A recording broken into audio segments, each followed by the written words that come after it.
Hi, my name is Jessica Holman, and I am your student's pre-calculus teacher for the 24-25 school year. Okay, when I'm not here at school, I'm spending a lot of time with my family. We enjoy activities such as running and hiking, and we spend a lot of time on the soccer fields. Okay, I'm beginning my 17th year of teaching here at Carmel High School, and this year I'm teaching both geometry and pre-calculus. Okay, if you need to reach me, you can call the school's phone number. My extension is 7366. Okay, the best way to contact me is via email. I will always respond within 24 hours and typically between the business hours of 8 a.m. and 5 p.m. Okay. Everything that, or most of the questions have about this class can be found in our class website in Canvas.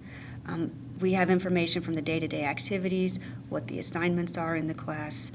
Everything needed is housed here. So this is the home page. Okay, on the left-hand side, home will bring you back to this page. Okay, modules will take us to our day-to-day activities, as well as in modules is access to our online textbook and WebAssign. And then assignments are the actual assignments the students will need to complete for each lesson. I do like the feature on the right, the to-do list. Okay, this also has here on the home page assignments that have been due and then any upcoming tests and quizzes. Okay, at the bottom, class information and resources. This is where you can find a document, the PDF document with our class expectations and information that was sent out at the beginning of the school year. And any other resources I find helpful, I will add to this page. And then also contact me if you need to get a hold of me, but you can't remember my phone number or email address. If you click the Contact Me page, that information is provided. Okay. As a parent, all of you are able to become parent observers of this site so that you can see what's happening each day, or if you want to check in each week. But I also just recommend having your student bring up the class website and just talk about what we've been doing in class, okay, any upcoming tests or quizzes, or even anything they might be struggling with, and how we can maybe get a little bit of help and move forward in a positive direction. Okay.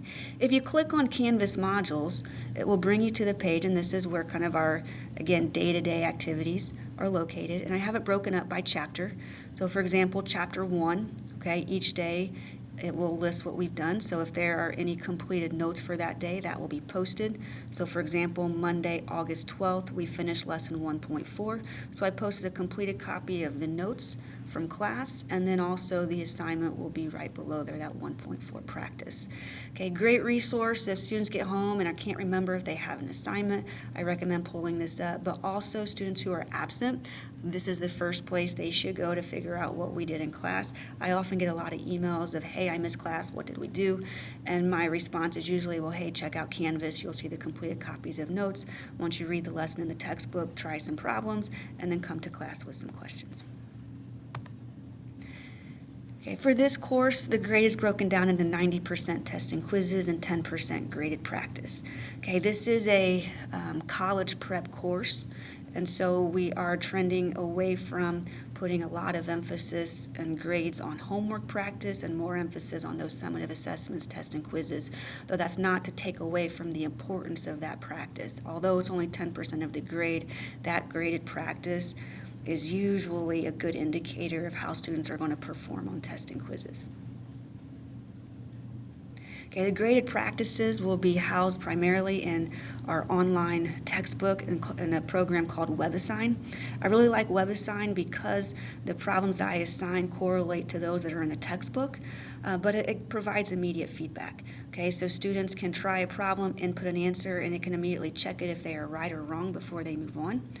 I also like it because after a couple of attempts, it can give them a new problem, same type of problem with different numbers. And so they have several opportunities to practice in hopes of gaining that understanding. Okay, there are relearning opportunities in pre-calculus. Again, this is a really high-level math course, and for some students, the first time they're going to really have to study for a math class. So one, we're going to talk about in class how to study for a math test, and we're going to practice that in class.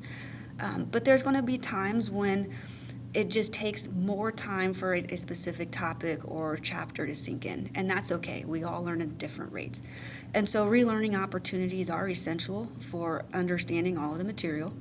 In order to be able to partake in the relearning opportunities, I ask that they be active participants in class, and you need to be able to complete required practice before the assessment.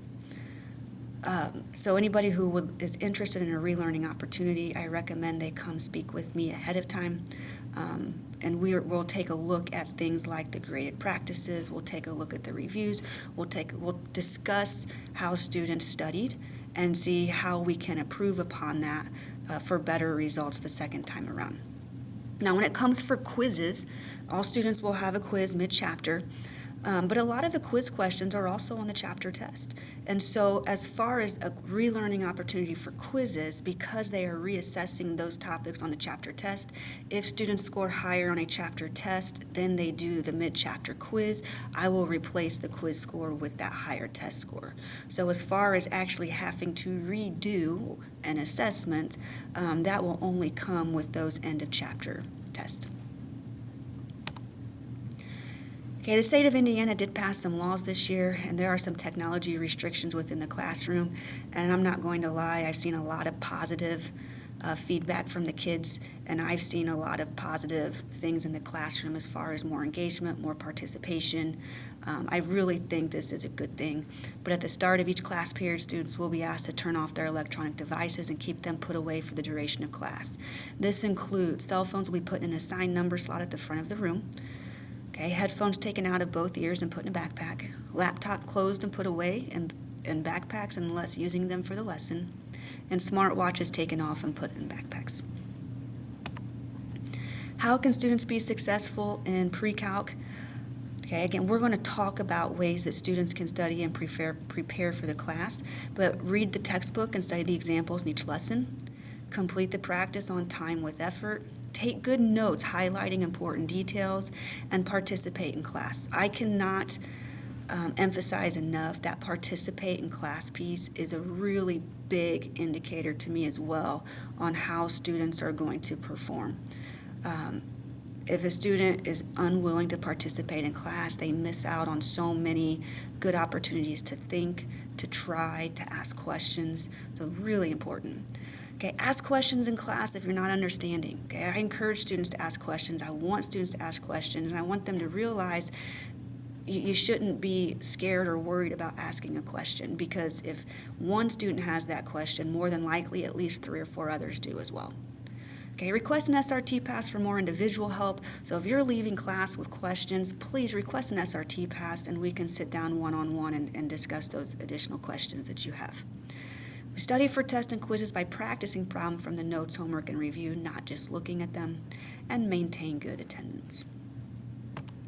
And finally, if students feel like they need help outside of class, obviously tutors are available, but I always want my students to come to see me first. I'm free. I know what's going on in class. For the most part, I know where the weaknesses and strengths are. And so I encourage them, come in and talk to me first. I want to help. So SSRT is a great opportunity. There's 2 30-minute sessions. Students can get a pass for one session or both sessions. All I request is come with a list of questions so that we can have a productive 30 or 40 minutes of time. Okay, also, I'm available most mornings from 8:25 to 8:55, except Wednesdays. So my door's open. Students can come in. They can text me, or not text me, but email me that they're going to be in, or they can show up unannounced. And my door is open, and I'm happy to help. If you have any questions or concerns throughout the semester, please do not hesitate to reach out. Again, email is best. I can get the quickest response, but I am always happy to have a voice-to-voice conversation as well. I hope you have a great evening. Thanks.